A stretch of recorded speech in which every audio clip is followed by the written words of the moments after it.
Queridos, abram a sua Bíblia no Evangelho de Marcos, capítulo de número 5. Evangelho de Marcos, capítulo de número 5.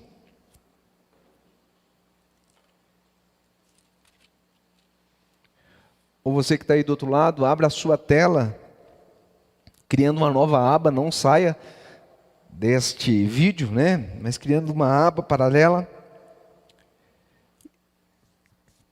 E ligue a sua Bíblia, no Evangelho de Marcos, capítulo de número 5, verso de número 21 ao verso de número 34. A minha versão é a Nova Versão Transformadora, NVT. Você que tem outra versão, acompanhe também, a fim de que você possa encontrar as riquezas também da palavra, através das mais variadas linguagens que estão disponíveis. Diz-nos assim o texto: Jesus entrou novamente no barco e voltou para o outro lado do mar, onde uma grande multidão se juntou ao seu redor na praia. Então chegou um dos líderes da sinagoga local, chamado Jairo. Quando viu Jesus, prostrou-se aos seus pés e suplicou repetidas vezes: minha filhinha está morrendo, por favor, venha e ponha as mãos sobre ela, cure-a para que ela viva. Jesus foi com ele e todo o povo o seguiu, apertando-se ao seu redor. No meio da multidão estava uma mulher que havia 12 anos sofria de hemorragia. Tinha passado por muitas dificuldades nas mãos de vários médicos ao longo dos anos. Gastou tudo o que possuía, sem melhorar. Na verdade, havia piorado. Tendo ouvido falar de Jesus, aproximou-se por trás dele, no meio da multidão, e tocou em seu manto, pois pensava: se eu apenas tocar em seu manto, serei curada. No mesmo instante, a hemorragia parou e ela sentiu em seu corpo que tinha sido curada da enfermidade. Jesus imediatamente percebeu que dela havia saído o poder, por isso virou-se para a multidão e perguntou: quem tocou em meu manto? Seus discípulos disseram: veja a multidão que o aperta de todos os lados, como o Senhor ainda pergunta: quem tocou em mim? Jesus, porém, continuou a olhar ao redor para ver quem o havia feito. Então a mulher, assustada e tremendo pelo que lhe tinha acontecido, veio e, ajoelhando-se diante dele, contou o que havia feito. Jesus lhe disse: filha, sua fé a curou. Vá em paz, seu sofrimento acabou. Mais uma vez, seu sofrimento acabou. Queridos, Jesus, na leitura que fizemos agora, do verso de número 21 até o verso de número 34, é esperado, é aguardado com grande expectativa neste povoado aonde ele realiza um milagre na vida de uma mulher que padecera por 12 anos por conta de uma enfermidade que lhe tirara tudo, lhe tirara o convívio social, lhe tirara a possibilidade de cultuar a Deus, de estar reunindo com os irmãos. Mas é importante nós destacarmos que aquilo que antecede o feito de Jesus na vida dessa mulher e posteriormente na vida da filha de Jairo, um importante líder religioso, precisa de ser enxergado à luz do nosso entendimento e reflexão para que possamos entender o contexto aonde Jesus operara aquele milagre. Se nós voltarmos a alguns versos anteriores, nós observaremos que Jesus sai de Gadara.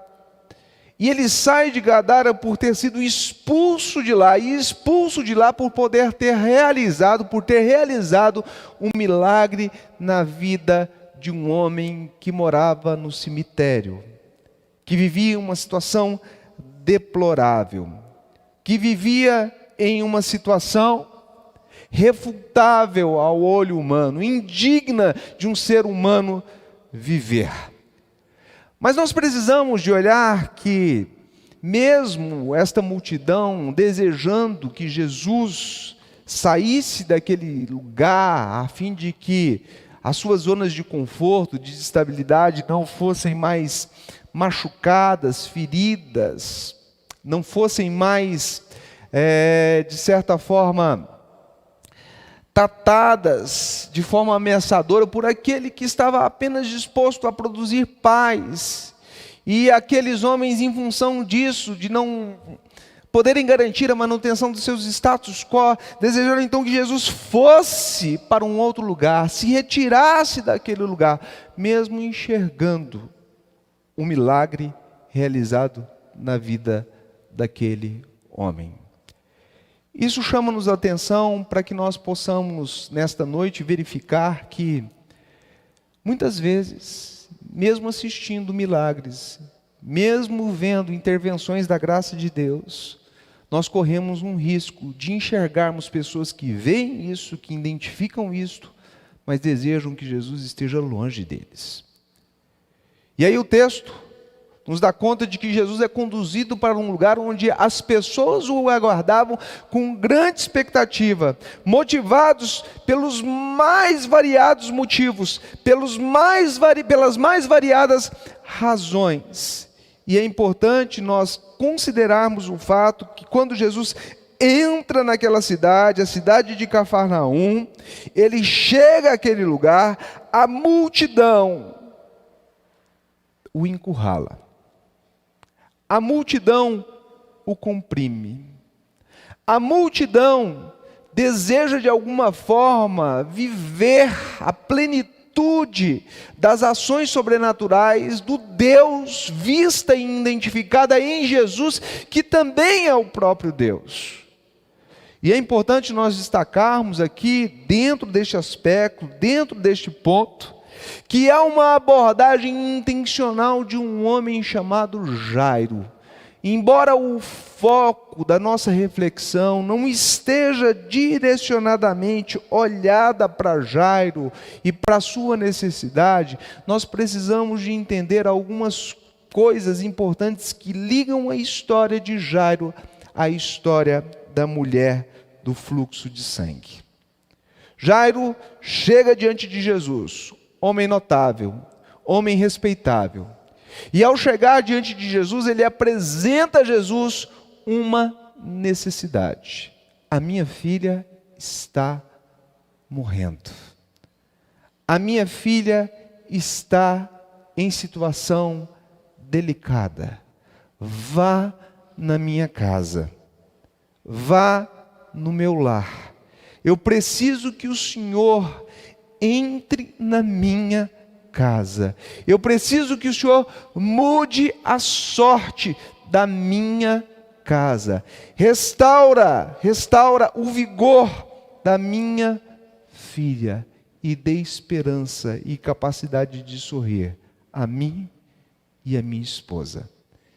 Só que enquanto Jesus ouve o clamor, ouve o pedido daquele pai, ouve o pedido daquele homem, o texto nos dá conta de que a intenção de Jesus é se dirigir tão logo para a casa de Jairo, mas há um acontecimento, há um fato que interrompe momentaneamente este trajeto.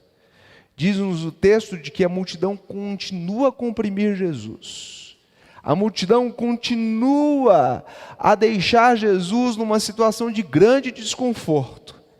E neste inteirinho, uma mulher que sofria, que padecera, que estava em uma situação deplorável, que estava em uma situação de distanciamento social, que durava não 40 dias, não um mês, não 2 meses, não 3 meses, e nem tão pouco 12 meses, mas sim 12 anos. Ela olha para aquela situação e ela diz: olha, se eu pelo menos tocar na orla, tocar na borda, tocar em um lampejo de possibilidade das vestimentas de Jesus, eu tenho certeza de que eu serei curada. E ela o faz. E quando ela o faz, envolta pela multidão que também comprimia Jesus, Jesus percebe um toque diferente e diz: espera aí, alguém me tocou. Os homens que estavam do lado de Jesus Há um dos registros dos evangelhos que diz que Pedro chama a atenção de Jesus, diz: Jesus, que história é essa? O senhor está perguntando quem te tocou? Que absurdo é esse? Não vês a multidão? Ela toda lhe comprime, ela toda lhe deixa em situação desconfortável. Todos estão a te tocar. Jesus diz: não, eu estou falando de um toque diferente. De um toque que produziu de mim virtude. Porque foi tocado de forma intencional, consubstanciado na fé, validado pelo desejo de ver a reversão de um caos existente, de um caos interior. E quando Jesus faz isso, a mulher se manifesta e diz: fui eu que te toquei. Jesus olha para aquela mulher, chama aquela mulher de filha, olha para aquela mulher e diz para aquela mulher: mulher, filha, filha, a sua fé te curou. Vá em paz. Seu sofrimento acabou.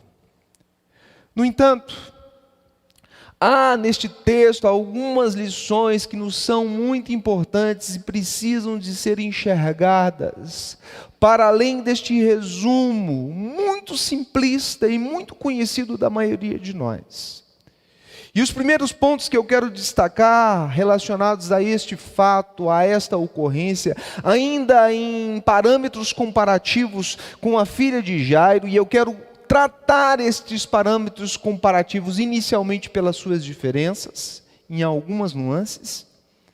Eu quero destacar que a garota, filha de Jairo, tinha uma família. Ao que tudo indica, a mulher do fluxo de sangue era sozinha. Ela não tem ninguém por ela. Ela está ali na multidão, solitariamente. Nenhum dos evangelistas deixa margens para se pensar que ela estava acompanhada de alguém, até porque alguém se acompanhar ou se fazer companhia por alguém que vive 12 anos um fluxo ininterrupto de sangue, é tido também como amaldiçoado. Estar perto de gente que padece, que enfrenta dificuldade, que enfrenta um problema dessa ordem, dessa natureza, é associar-se a um impuro. Segundo aspecto importante para ser destacado: a garota, filha de Jairo, era dotada de dinheiro, recursos financeiros abundantes. A mulher do fluxo de sangue gastara tudo o que tinha na busca da solução para o seu problema. E o texto faz questão de afirmar-nos que, ao invés de melhorar, ela só piorava. Ao invés de progredir, ao invés de colher resultados positivos do investimento na busca do tratamento adequado para o seu problema, o quadro esperado acontecia de forma contraditória ao depósito, à busca. Todas as possibilidades dela estavam sendo sanadas, o dinheiro estava indo literalmente pelo ralo. Nenhuma das suas intenções haviam produzido, até mesmo dos recursos que lhe estavam disponíveis, em um favorecimento que poderia aplacar dela aquela situação difícil. E o último aspecto, dentro das diferenças, relaciona-se ao fato de que a garota tinha reputação. A garota era filha de Jairo. A garota tinha um lar. A mulher não. A mulher era uma excluída social. Era alguém que não podia habitar-se com ninguém. Deveria ficar para além das fronteiras da cidade, para além das fronteiras da igreja. Não era digna de sentar-se à mesa de justos, porque era uma pecadora impura, com seu fluxo de sangue ininterrupto.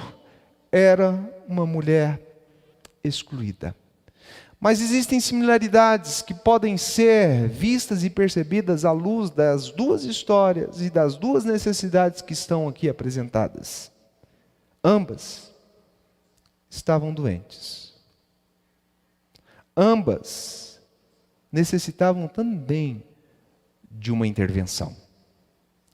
Colocado isto, posto isto, voltemos o nosso olhar à mulher do fluxo de sangue, e à luz do verso de número 25 e 26, observemos 3 verdades que precisam de ser percebidas por nós, a fim de que nestas verdades nós possamos aplicar aos desafios da nossa vida, que de igual modo como Jesus interviu na vida dela, Ele pode intervir na nossa.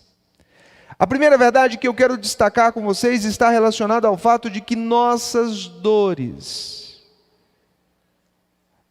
nossas lágrimas, nossos lamentos, podem ser escondidos no meio da multidão. Na multidão, não há preocupações acerca da nossa dificuldade. Nem se somos dignos ou indignos. Cada um quer tomar o seu. Cada um quer se apropriar daquilo que ele julga ser relevante para o enfrentamento daquela demanda, daquela necessidade. Vivemos em um mundo hedonista, onde o individualismo marca os passos do pensar e do agir humano.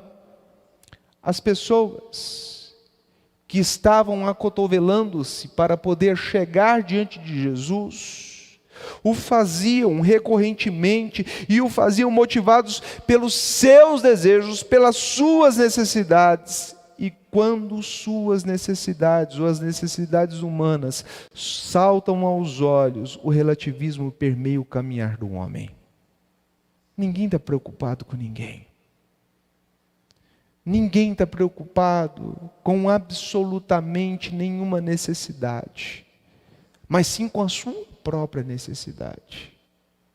O fato dela ser uma mulher impura, de ser uma mulher que não pode conviver de acordo com a lei mosaica, com aqueles que são puros, com aqueles que são dignos de estar presentes em uma reunião de culto, na multidão, em meio às necessidades, passa a assumir dentro do olhar daqueles que estão na multidão um relativismo. Eu preciso é de sair daqui com a minha bênção, com a minha vitória. Eu não vou desistir, eu vou conseguir, eu vou triunfar, eu vou correr atrás da minha bênção. Talvez este tenha sido o sentimento de todos aqueles que se acotovelavam para poder tocar nas vestes de Jesus, tocar nas orlas do seu manto. E a gente tem que destacar o fato de que aquela mulher, ela não poderia tocar e nem sequer ser tocada. No entanto, a multidão silenciou suas impossibilidades. Deixa eu te falar um negócio, ao mesmo tempo que isso é devastador para todos nós, é consolador. Porque no meio da multidão, as nossas impossibilidades são revertidas em possibilidades. Especialmente à luz deste texto, à luz desta história, aquela mulher viu-se diante de um cenário aonde naturalmente ela não poderia nem sequer estar presente, mas escondida pela multidão, a sua necessidade encontra um lampejo de esperança quando ela considera a possibilidade de tocar na orla de Jesus e ter a sua condição mudada, as suas dores transformadas. No meio da multidão, dores podem ser escondidas, lágrimas podem ser desconsideradas, mas desconsideradas pela multidão. E não pelo Deus que anda no meio da multidão. O segundo ponto importante a ser destacado também no verso de número 25 e 26 está relacionado ao fato de que na vida há lutas que perduram por um tempo expressivo.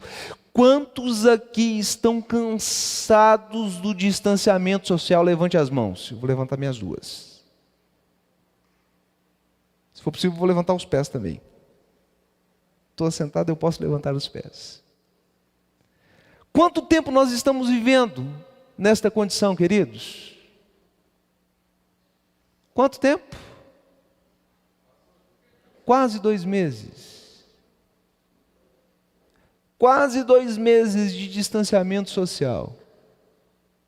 Quase 2 meses, muitos estão vivendo essa realidade de impossibilidade de conseguir garantir a manutenção de suas próprias mesas. Porque a sua atividade não é reconhecida pelos decretos como atividades essenciais. Muita gente está vivendo o reflexo disso. E a perspectiva do amanhã em relação ao presente tem levado essas pessoas a um desconsolo,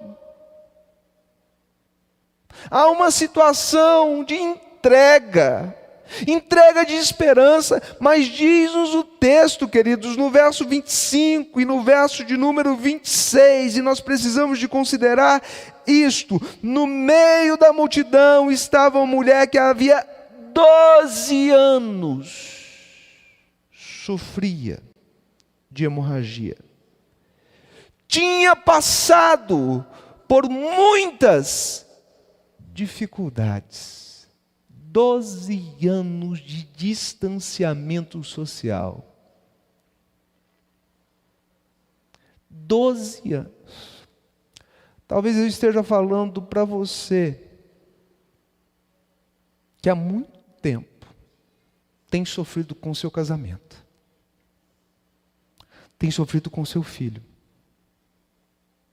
tem sofrido porque há um tempo atrás você deu um mau passo, errou, e em função do seu erro a sua família colhe os reflexos da desestabilização financeira que antes era vivida de forma estável na sua casa. E você não foi capaz de se recompor disso.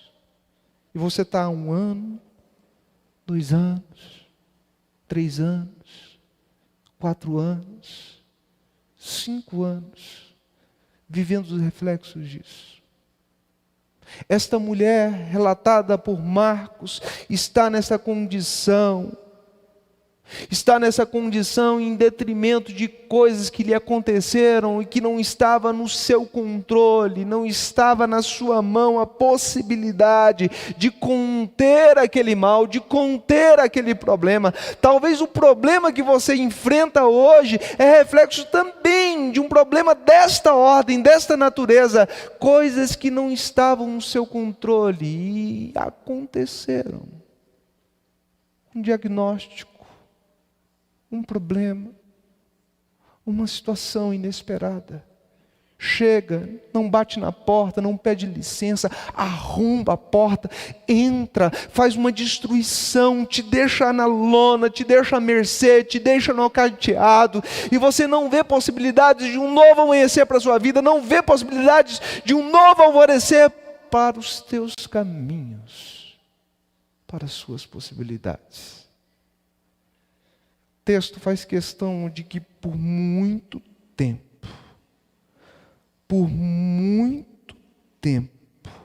esta mulher passava pela sentença deste fluxo ininterrupto de sangue. E Marcos faz questão de afirmar que ela tinha passado por muitas dificuldades na mão de vários médicos. O terceiro ponto, importante a ser destacado nesta história, está relacionado ao fato de que há coisas, há soluções na nossa vida que não podem ser compradas com recursos financeiros. A maioria de nós responderia hoje que talvez aquilo que mais nos machuca nesta crise está relacionado ao fato de nós considerarmos que amanhã nós não teremos dinheiro para poder garantir um mínimo na nossa casa. Ou quem sabe, que nós temos que considerar o fato de que o carro que temos, teremos que vendê-lo. A casa onde moramos, teremos que devolvê-la, porque o aluguel é muito alto e os recursos são escassos. E talvez muitos de nós, dentro deste tempo, dentro deste ciclo, estamos orando dizendo: Deus, dá-me recursos suficientes para poder suprir todas as minhas necessidades. E talvez esse seja, de fato, a sua necessidade nesse tempo, e eu creio que Deus pode suprir-lhe esta necessidade. Ele pode fazer novas todas as coisas, Ele pode superabundar na sua vida, na minha, na nossa, e eu não quero de forma nenhuma te desestimular, a fim de que você não ore por isso, você não busque isso. O texto faz questão de dizer que aquela mulher tinha sim, no início de seu problema, formas de garantir os tratamentos ofertados. Mas ela colocou todo o recurso financeiro em meio às buscas de encontrar consolo para aquele problema. E, apesar disso, de ter investido muito, ela não conseguiu desfrutar. Ela não conseguiu colher os resultados esperados para o enfrentamento daquela situação. Querido, não são recursos financeiros que suprem as nossas mais essenciais necessidades. Eu vou repetir. Não são recursos financeiros que suprem as nossas mais variadas necessidades. Não são. Nós precisamos de Deus. Nós precisamos de encontrar com um interventor eficiente. Nós precisamos de considerar que este interventor eficiente está o tempo todo disponível, disposto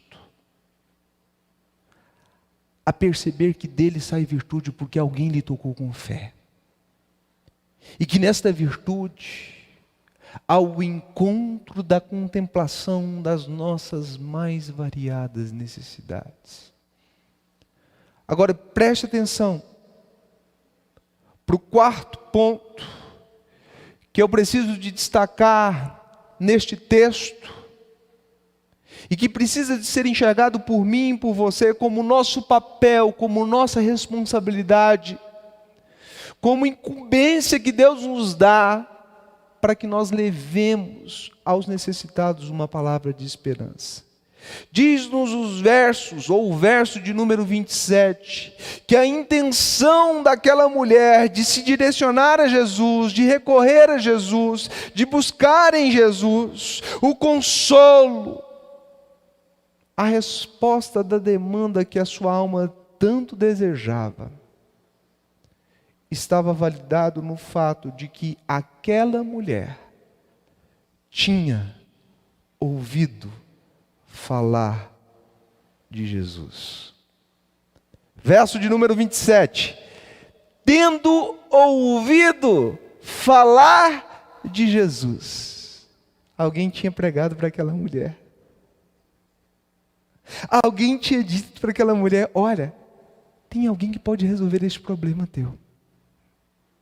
Tem alguém que pode reverter esta condição. Tem alguém que pode mudar o status da sua vida. E ao ouvir falar de Jesus, aquela mulher considerou aquilo que ela ouvira de Jesus, aquilo que falaram para ela de Jesus, e ela diz: se eu ao menos tocar na borda, na orla do seu manto, eu serei curada.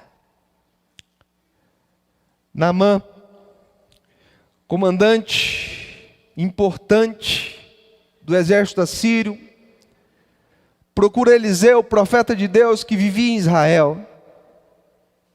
Mas a pergunta que precisa de ser formulada a nós crentes, a nós que temos recebido diariamente de Deus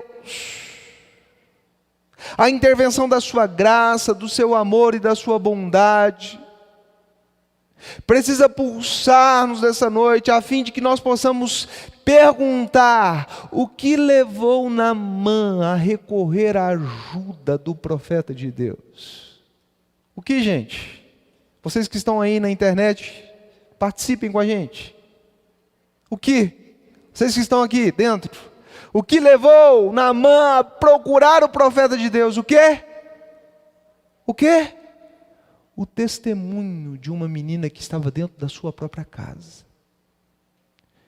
Diz-nos o texto sagrado que quando aquela menina percebe a condição daquele importante homem, percebe que a lepra está a acabar com ele, consumir, comê-lo vivo, ela diz: ah, se meu Senhor soubesse que em Israel há um profeta poderoso, toda essa situação, todo esse problema vivido por ele seria transformado.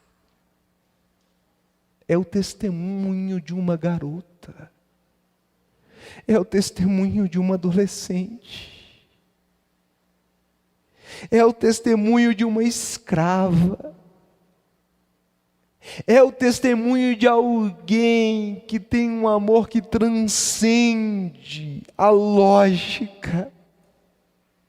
Porque fala a quem o escraviza e diz: olha, você pode experimentar a intervenção do amor de Deus na sua vida se você for para Israel e lá encontrar Eliseu, homem valoroso. E diz-nos o texto da Sagrada Escritura que assim acontece. Naamã vai diante de Eliseu, apresenta-lhe a sua condição, apresenta-lhe a sua situação sem solução. E através das recomendações do profeta, ele enxerga o intervir de Deus na sua vida. Você tem falado de Jesus para as pessoas? Nesse tempo de desesperança, você tem falado de uma viva esperança? Ou você é um lamentador do caos? Ah, nosso país, nada funciona. As instituições, não dá para poder colocar nenhum tipo de credibilidade nelas.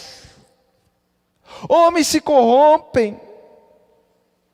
Ah, no nosso mundo, no nosso país, não há seriedade.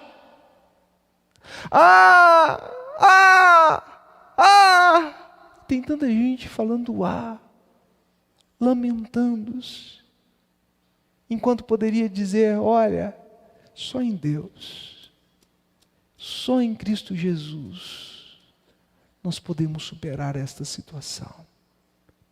Alguém pregou para aquela mulher, alguém falou de Jesus àquela mulher. Aquela mulher vai em Jesus, até Jesus, porque alguém lhe falou, porque alguém lhe disse: ei, querido, pregue, fale daquilo que Jesus fez na sua vida.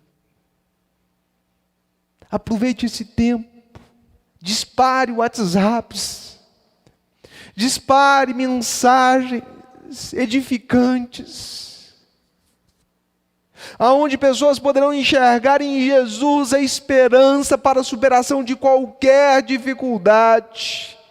Coloque diante destas pessoas que em Jesus tudo pode se fazer novo. Aleluia. O quinto aspecto e penúltimo aspecto a ser considerado, a ser pontuado aqui por nós nessa noite, está relacionado ao fato de que para que Jesus agisse, intervisse na história desta mulher, o texto faz questão de afirmar-nos que ela se propõe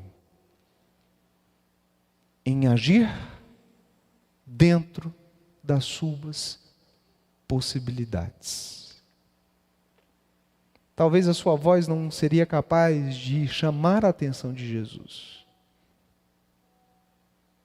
Talvez a sua forma física, as suas vestimentas não fossem nem um pouco chamativas, a ponto dela se destacar no meio da multidão. Talvez a sua roupa estava surrada pela sua condição econômica. Seus pés sujos, o seu rosto empoeirado. Mas ela olha para suas pernas e diz: olha, elas têm movimento. Ela olha para os seus braços e diz: eu consigo mexê-los.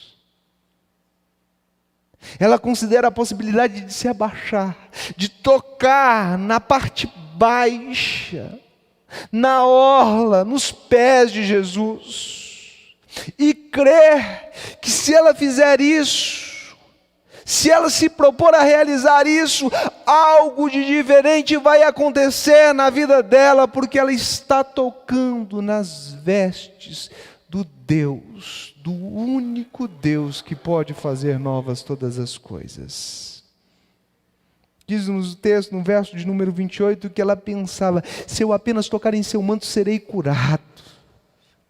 Se eu apenas esbarrar, se eu apenas tocar, algo de diferente vai acontecer na minha vida. E é importante nós destacarmos, queridos, que esta não era a atitude apenas dessa mulher.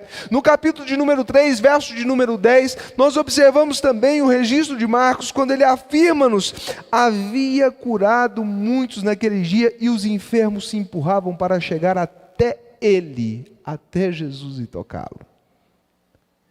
Depois da atitude dessa mulher, eu acho que o fato dos observadores verificarem que aquela mulher tinha sido curada, e tinha sido curada ao tocar nas orlas, nos mantos de Jesus.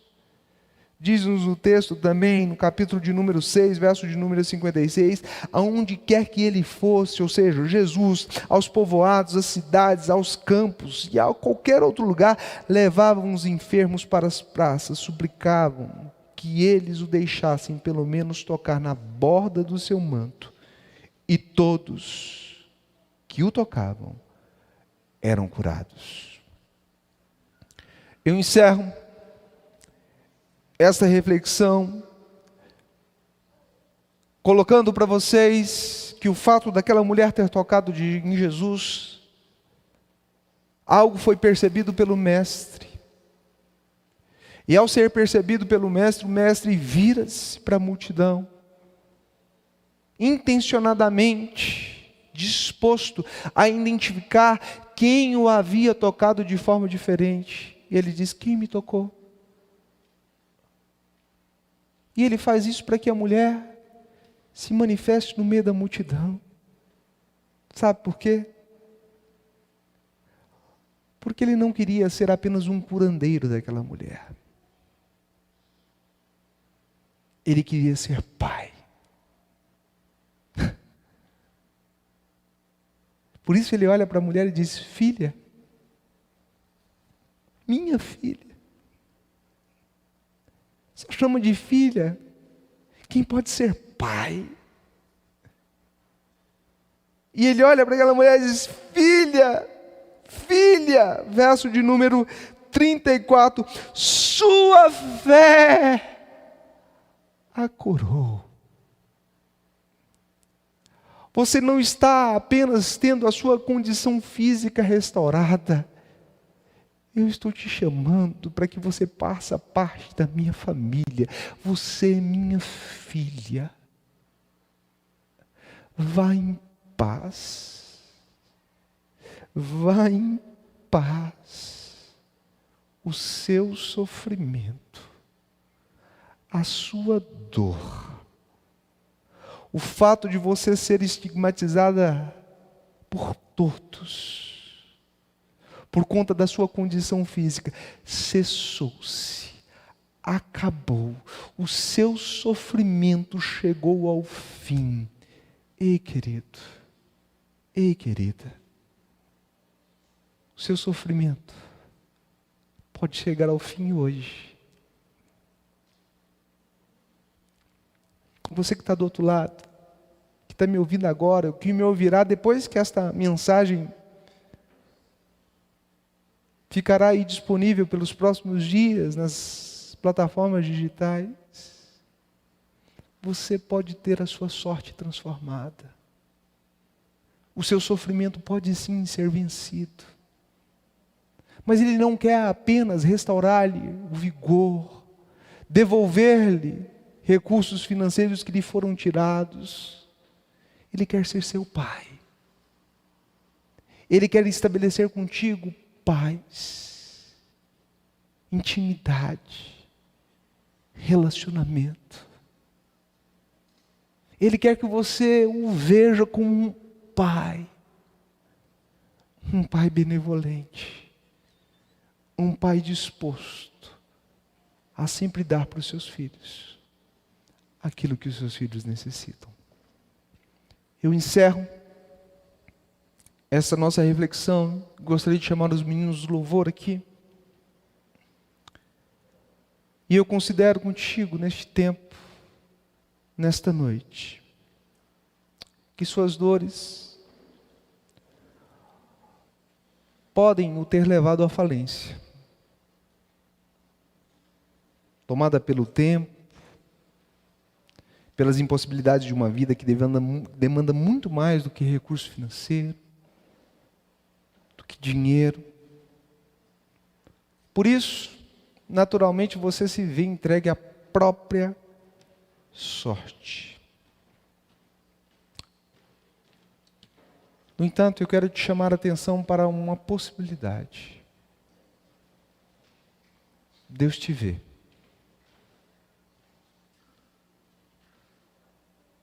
Deus te assiste. Davi não sabia quantos passos tinha dado quando fugia de Saul. Mas Deus disse para ele: contei os passos do teu vaguear. Contei. Sei cada um deles. As tuas lágrimas recolhi no meu odre. Deus vê, querido. Deus te vê em todo tempo. E seu sofrimento pode sim estar perto do fim. Porque a palavra de Deus garante-nos que o choro pode sim durar uma noite. Talvez essa noite tenha sido longa demais e esteja sendo longa demais para você. Mas o salmista diz que a noite ela não se perdurará. O amanhecer virá. E ao vir, novas possibilidades se apresentarão. E a alegria surgirá com este amanhecer. O quadro daquela mulher, considerando os 12 anos que antecedia seu encontro com Jesus, era um quadro de dores. O quadro da família de Jairo, de 12 anos, até o momento em que Jairo encontra-se com Jesus, é diferente. É um quadro de alegria. Filhos são presentes de Deus. Não desconsideramos os trabalhos que eles nos dão. Mas somos capazes de dar a nossa vida pelos nossos filhos. A maioria de nós. E mesmo em dificuldade, somos incapazes de considerar a possibilidade de entregarmos os nossos filhos a alguém. São nossos. Deus nos deu. É como se aquilo fizesse parte sempre da nossa vida. Logo, a vida de Jairo e de sua esposa, nos 12 anos que antecedia aquele encontro com Jesus, foi sim recheada de muita relação amorosa, muita relação afetuosa. Muita. Isso nos faz acreditar plenamente Talvez a gente tenha pessoas aqui, nesta noite, que aqui está, neste espaço, para quem tudo ia bem, mas de repente aconteceu algo que mudou o curso, assim como aconteceu na casa de Jairo. E de repente, no estalar de dedos, toda a sorte foi mudada. Tudo que ia bem passou a ir mal. Tudo.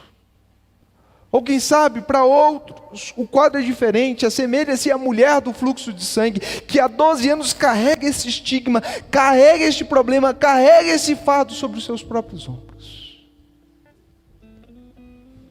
Sabe qual é a relação bacana de identificar-se nestes dois cenários? É que só há um ser capaz de transformar tanto as situações inesperadas como aquelas que perduram há longos anos, a saber, Jesus. Ele realiza um milagre na vida daquela mulher, se dirige à casa de Jairo. Quando ele se dirige à casa de Jairo, antes de chegar na casa de Jairo, diz-nos o texto de que alguém chega e diz: olha, não adianta mais importunar o mestre, a menina morreu, ela não vive mais. Jesus diz: espera aí, é nesse terreno de impossibilidades que eu faço novas todas as coisas. Curve a sua fronte. Cantemos.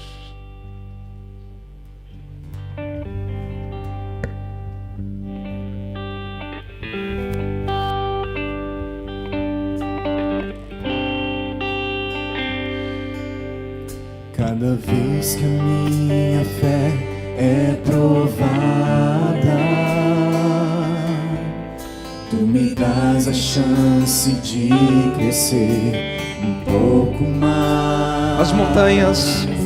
As montanhas e vales, desertos e mares que atravesso me levam pra perto de ti. Diga assim, ó: minhas provações não são maiores que o meu Deus. Não vão me impedir. E não vão me impedir de caminhar. Aleluia. Pois se diante de mim não se abrir o mar, Deus vai me fazer andar por sobre as águas, rompendo em fé. Minha vida se revestirá do teu poder, rompendo em fé. Com ousadia vou mover o sobrenatural.